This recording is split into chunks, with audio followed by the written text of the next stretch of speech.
Good day, everyone. Today, we're applying derivatives in budgeting and finances. The scenario is you're a student with a monthly allowance. Let's say you receive 2,000 at the beginning of each month and you track your spending over time. You want to know how fast you're spending your money. First, create a function for spending. Let's define a function. Let ST be the amount of money you've spent after T days.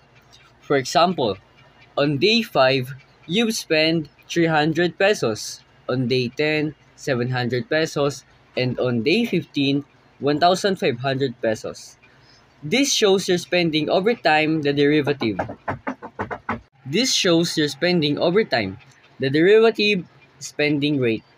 The derivative of ST, written as ST, tells us the instantaneous rate of change of your spending. In simpler terms, ST shows how fast you're spending money on the day. If S10 is equals to 100, it means in 10th day, you are spending money at a rate of 100 per day. If S15 is equals to 300, it means you're spending money at faster of 300 per day. For example, ST is equals to 50 T plus 5T squared. Find the derivatives of 50T. The derivatives of 50T is simply copy the 50. And the derivatives of 5T squared, you need to 5 times 2 T and 2 minus 1 is equals to 10 T.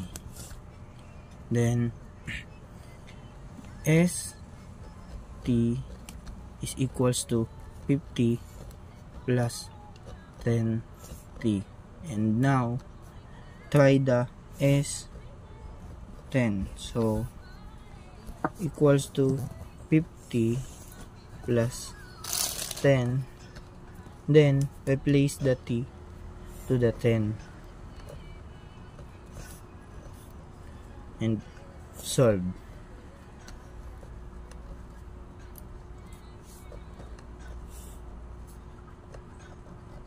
Then it means on the day 10 you're spending 150 in a rate